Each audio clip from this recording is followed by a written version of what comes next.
What is up, everyone? Welcome into A to C Sports Dallas Primetime on a Wednesday night. Tonight, we will talk about the Cowboys' biggest reason for optimism, at least according to one renowned NFL ESPN analyst. We'll get into that. We'll get into a critical stat that was shared about this very topic that kind of reveals one of the biggest reasons why the Cowboys struggled in the second half of 2021. So we'll break that down. Also, that's right, the great Isaac is in the overlay because we will talk about Isaac later on the show. I had a chance to sit down with him and talk this morning, and the Cowboys offensive lineman shared some pretty cool insight that I want to share with you. And we'll close things out with the one cool thing of the week, as always. So get yours ready. Thank you for tuning into the show. Do me a favor, hit the like button, share the stream. If you're watching on Facebook, YouTube, or Twitter, let your friends know about ADC Sports Dallas Primetime. What is up, ladies and gentlemen? Let me shout out some people here in the chat.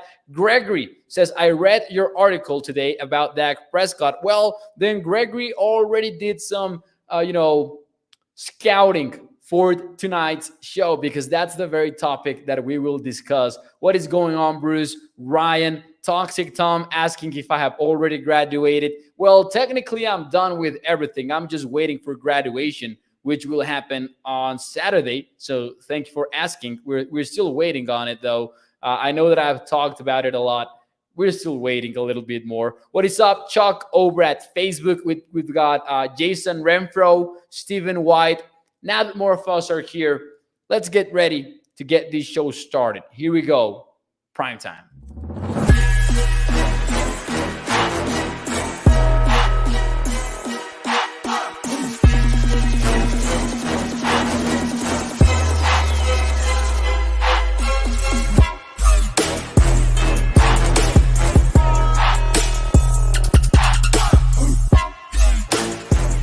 What is up, everyone? Welcome into ADC Sports Dallas Primetime. I'm your host, Mauricio Rodriguez, streaming with you live every Sunday through Thursday night at 8 p.m. Central here on Dallas On Demand Sports Talk Network. With a lot more content coming your way throughout the entire offseason, make sure that you check out adcsports.com/Dallas. For more Cowboys content, you already know.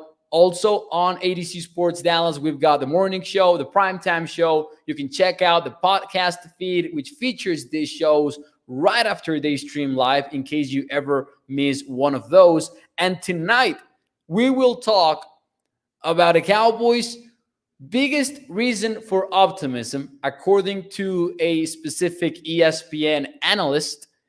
And we'll share the critical stat that reveals why the Cowboys should be optimistic about it.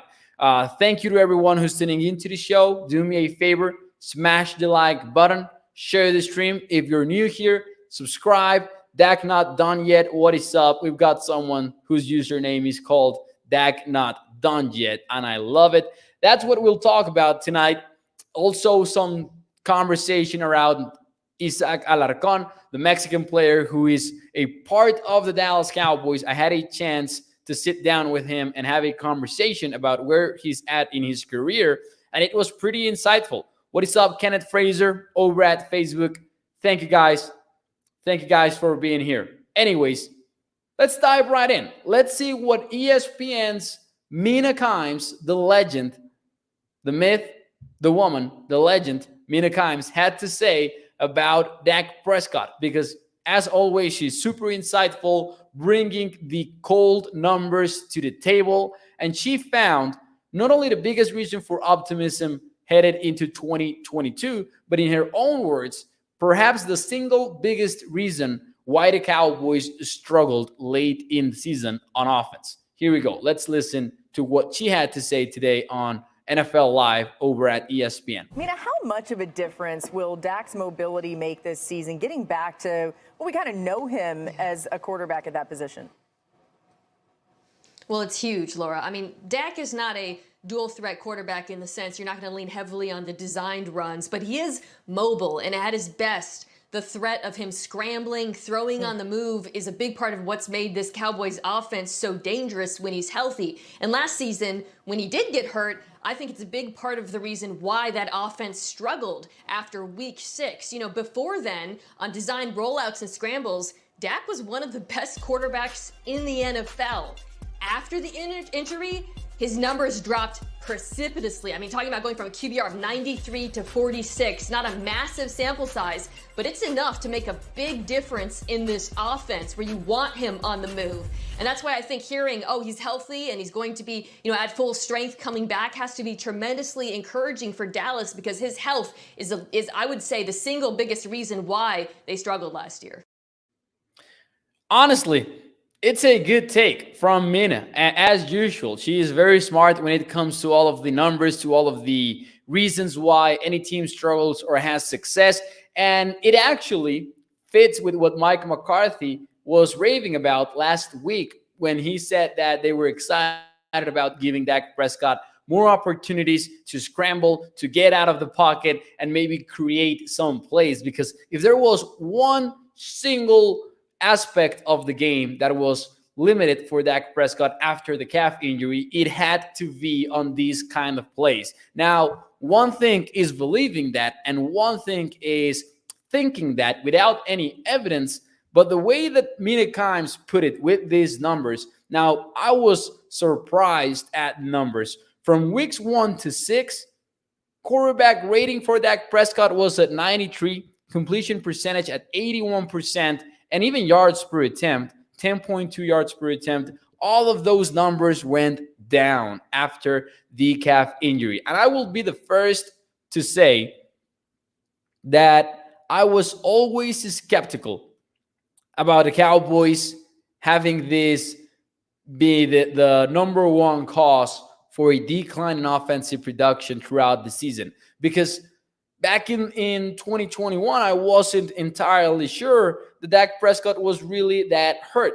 But as we continue to see some evidence on this whole thing, it definitely sounds like it was a major problem for the Cowboys. Now, here are a lot of worthy questions, and I actually made this one on the YouTube chat and the Facebook chat. Truth or false, Dak Prescott's calf injury was the single biggest reason for struggles. And we got a little bit of a mixed answer here. Michael went with false. MJ with true. Kenneth Fraser over at Facebook says true. Let's see. Why are we trying to roll out with a quarterback that still has a bad cough, says Toxic Tom. Like starting a back with a torn knee. It doesn't make sense. And that was actually one of the reasons why I had my doubts about Dak being that hurt during the 2021 regular season, because I looked at some of these plays in which the Cowboys were still getting Prescott out of the pocket. They were still getting him on the move. And I said, you wouldn't do that if Dak Prescott was truly hurt. But maybe they would have done that, and maybe they did. So there's that. It's a good question by Toxic Tom. However, you can understand why it's such a big part of the Cowboys offense. Prescott is a good passer from the pocket, but he really excels when he's on the move and he throws on the run. And we know that he can also scramble. And some of us want more carries out of Dak Prescott. That might happen or that might not happen. But you definitely like to see Dak Prescott on the move, because he has proven time and time again that he is able to make it work. Now, some other maybe more sober answers here. Gregory says half and half, Mo. Half of it was penalties, and the other half maybe was Dak Prescott's calf injury. I will say my answer is I'm going to stick with truth here. And I wouldn't have agreed with this during the 2021 regular season, but I will now. I don't think it's that much of the biggest reason, but maybe it's the majority of why the Cowboys struggled in the second half of the year, even though there are way more many factors in play here, including scheme issues with Kellen Moore and the way that the Cowboys game planned the whole thing. some execution issues by receivers, some other injuries at wide receiver, at running back, at offensive line that we also saw during the year. So there are a lot of reasons why the Cowboys went from being one of the most efficient and one of the most explosive offenses in the league to one that was, at one point, they were below the top 20 over the last few weeks of the season. So that really gives you an idea of how much they struggled. Let's see here. Dak is awesome on the run out of the pocket, says Kenneth Fraser. Ryan Doyle says, all right, Dak, let's go out and earn that $48.5 million in 2024.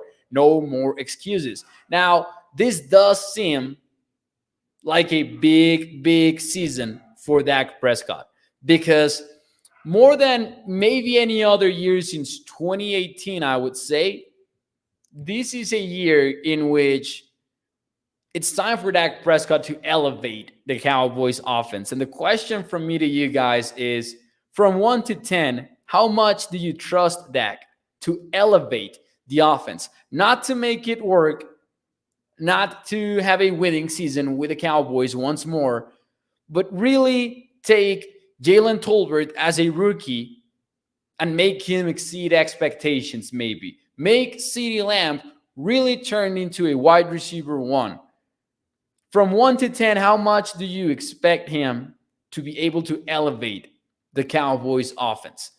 Because once more, I will say that, also taking into consideration the fact that he's further along in his career, this might be the biggest season for him to do that, even when you compare it to 2018, when the Cowboys were saying that they were not going to have a number one wide receiver and they were going to make it work by committee, which was kind of dumb even at the time. And we were not fans of that mantra by the team. But let's see some of your answers here. Stephen White says 10. Charlene Evans goes with the 4. MJ 5. Gregory 8.5. Bruce Got the Use goes with a 10. Tammy with the 5. So a lot of mixed answers here. I will go Gilbert with a 9, by the way. Jason 10. Ryan Doyle says 9. Carter Thompson is just having a blast watching his favorite team's show, the Dallas Cowboys primetime show. So we appreciate Carter. I will go with the 8. I think that from 1 to 10, my confidence level in Dak Prescott elevating the Cowboys offense will be an 8. I think that he has proven that he can get it done in big moments like he has before, even though the Cowboys have not had that postseason success that we want them to. And I believe that this is not that bad of a supporting cast for him to really do it. I think that Jalen Tolbert will have a good season with Dak.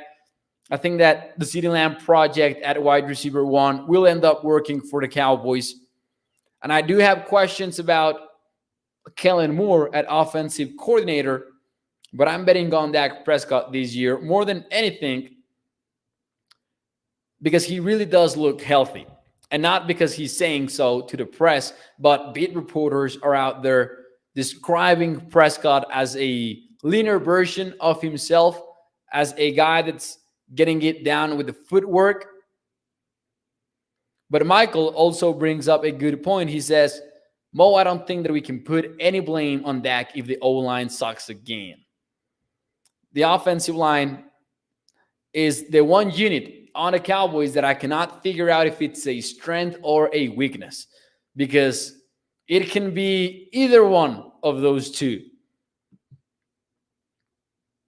I don't know how you give Dak Prescott with Kellen Moore as his offensive coordinator an 8, says Toxic Tom. Well, I have my questions about Kellen Moore, but once again, we do come back to this and we do circle back to the fact that the Cowboys offense in 2019 did rank as the 3rd best in the league with Kellen Moore at offensive coordinator. In 2021, even after the struggles, they were 7th. The Cowboys were the 8th most pass-aggressive team in the NFL last year. So it's doable, even with the concerns on Kellen Moore. They have done this before with Kellen Moore. And I think that although in 2018, maybe it took getting Amari Cooper to get the offense back on track, but Dak Prescott is a way better player right now than he was in 2018. And we've seen those big moments from him in 2020, in 2021, and all of that. Sergio says, can the offensive line hold up for the rushing attack on first and second downs and force the pass? Says Sergio. Whew. That's a good one, because we don't know if the running game will be back for the Cowboys. Hopefully it will be. Once again, I do have concerns about the offensive line. Ezekiel Elliott should be healthier. Tony Pollard should be used more, hopefully. We're hoping he is at the very least. Mo says, Toxic Tom, how did those numbers stack up against playoff caliber teams? And we've gone over this as well.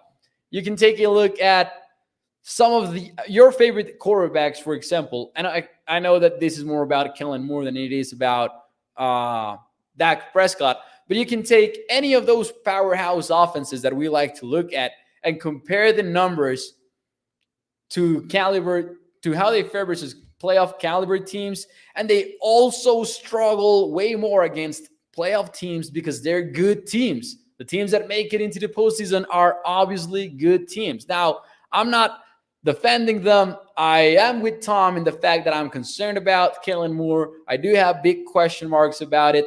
But I cannot sit here and pretend like that the Cowboys cannot have a well-oiled, efficient offense with Kellen Moore and Dak Prescott, because it's happened before.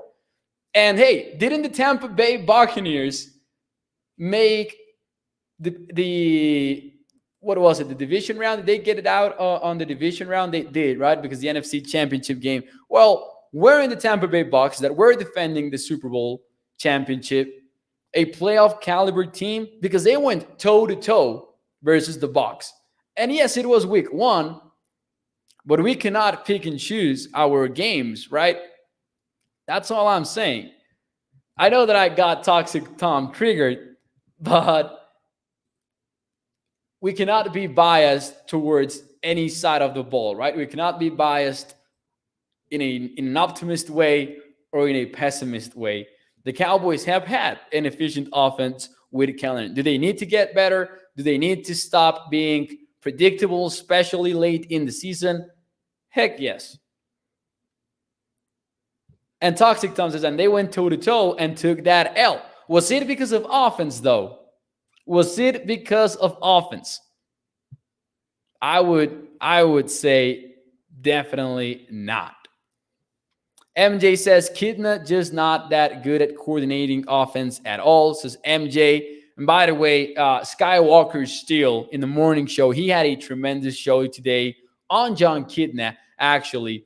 So make sure that you go check that out in case you missed it, because that was some good stuff from Sky, definitely. But anyways, moving on, before we get out of here tonight, I had a chance of sitting down with one of my favorite Cowboy players in a biased way, because, you know, I am rooting hard for the great Isaac to make the 53-man roster. A player born in Mexico and made in Mexico that has represented the country in World Cups. He has won championships with the equivalent to Alabama football in Mexico in his college, which is the best football program in the country. He is now with the Dallas Cowboys, and I sat down with him and had an interview in Spanish in case you want to check it out. You can do so on Primero Cowboys over at Facebook and YouTube, but it's entirely in Spanish. And we talked about where he's at in his career, and just because I know that he also became sort of a fan favorite after HBO Hard Knocks made him a feature player on the series last year, some of my big takeaways from our conversation. I asked him about what is the area that he needs to work at the most and all of that. And he said, I asked him about an interview that Amber Garcia, who produces Cowboys content in Spanish for the official team website, she sat down with Will McClay. Will McClay gave some thoughts on where Isaac was at. And Isaac told me consistency was the main thing that he needs to work on. And he talked to me about his first step, maybe looking perfect, looking pretty as an offensive lineman, but then maybe that second step, that third step, not being consistent enough. And I loved that he used Zach Martin and Tyron Smith as examples. And he said, you look at those guys, and every snap, they look exactly the same. The pad level is the same. The head is on the same place. Their hands are on the same place. And he talked about that area of the game, and he mentioned consistency as the biggest reason, the biggest area for improvement for, Mexico's Isaac Alarcon. Toxic Tom says, I hope that he makes it, Mo. You can be his agent with your new degree. I will not be his agent, I'm sure of that, but I hope he makes it as well. Michael says, Isaac just wants the cake. MJ says, Isaac is pretty good. Hope he does his job. Hope so as well. Now, when talking to him about what he has learned maybe in these first few years in the league, a lot of people maybe are talking about him being a smoother athlete and things like that. But honestly, it sounds like the reason why Alarcon's upside might still be huge is the mental side of the game. I talked to him about pass protections, responsibilities, sliding to the weak side and all of that. We talked about how those responsibilities look like at the collegiate level in Mexico. And he was very candid with me. And he said, honestly, they don't exist at a complex level. Basically, it's all based on who is the closest backer more than, for example, if you're the center and you're pointing the mic, it maybe isn't necessarily the center pointing the mic in Mexico, but who is the closest linebacker to the line of scrimmage or to the center himself. And he signaled several of those differences between Mexico's college football and what you see in the United States.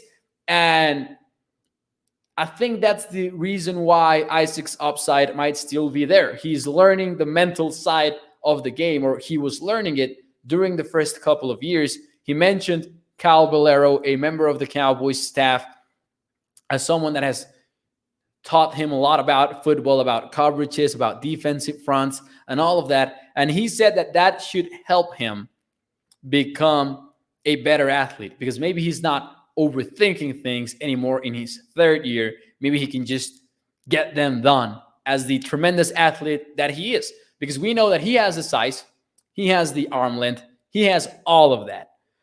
Toxic Tom says, realistically, what are his chances of making the team? I would say you need to make him an underdog, just based on the fact that he hasn't made the roster yet in his career. So naturally, he's an underdog. I will say that he needs a very strong training camp.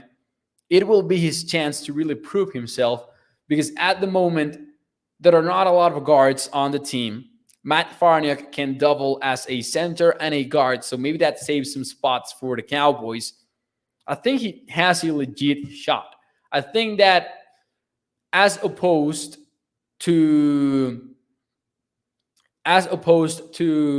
what we saw in the first couple of years, Isaac is facing less competition. Or if anything, his competition at this stage are undrafted free agents. Guys like MP, guys like Lindstrom, that maybe they have versatility that helps them. But I think those are the guys that Isaac is competing with at this moment. And as such, I will say that he has a legit chance. I will not make him the favorite or anything like that, but I genuinely believe that Isaac has a shot at making the roster. He needs a strong training camp, though, because we have not seen him. And maybe the Cowboys themselves have not really seen him with pads in live contact drills, and they need to do so. If he's able to be more consistent, then watch out for Isaac as a potential dark horse for the 53-man roster. But anyways, before we get out of here tonight, it is Wednesday, and that means we have the one cool thing segment of the week. And for those of you who are new to the show, this is where we share something maybe personal, professional, sports related, not sports related, whatever you want it to be. But what is your one cool thing of the week? This is sort of like a feel good space for us here on ADC Sports Dallas Primetime. Samuel Rowe says, new job. So looks like Samuel Rowe has a new job. This is a one cool thing. Thank you to Samuel. Thank you for your one cool thing. Stephen White says that he disagrees. He doesn't see a chance for Isaac. Hopefully he does have it. Hopefully he does. Michael H., what is up? Thank you for tuning in. So what is your one cool thing of the week? Mine is a little bit random. I got myself a new desk. I'm excited about it arriving. It will take a while, about 2 weeks maybe. But I am setting up my new home office because now that I am out of college, time to get to work, and I will set up I believe, or at least in my head, the way that I visualize it, a pretty cool home office setup. So I'm excited about that. I got the desk, a considerable, investment in the sense that you can get it wrong even if you get a cheap desk, but it's kind of a big hassle to, move on from a desk maybe. So I'm excited about it getting here. I'm excited about building that home office. Thank you to Sergio for his comment. I appreciate it. Let's see some of your one cool things. MJ, hanging out with the fellas, talking sports, plus my wife and stepdaughter. That's a one cool thing. Michael says, one more week closer to football season. And hey, July is right here, right? July is getting here. And it's the month in which I really feel like just crossing each day of my calendar so I can feel closer and closer to the season, even if it means training camp. Toxic Tom says, my father-in-law flew in from Iowa for the next 2 weeks. Mrs. Burner account is very happy, and he is a great father-in-law. Oh, that's nice, Michael. Congratulations on that. Let's see. Kenneth Fraser. Spent Father's Day with my stepbrother, and he's a Steelers fan, so I bust his chops all the time. LMAO. There you go. Let's see. Bruce says, I have been counting down to September 8th, both the start of the season and my toddler's second birthday. Is that one cool thing? There's slowly... no, I'm not going to read that one. Stay single, says Samuel Rowe. Date for as long as possible. Marriage is a trick to Samuel Rowe. He's just sharing some life advice at this point. Stephen White survived a car crash.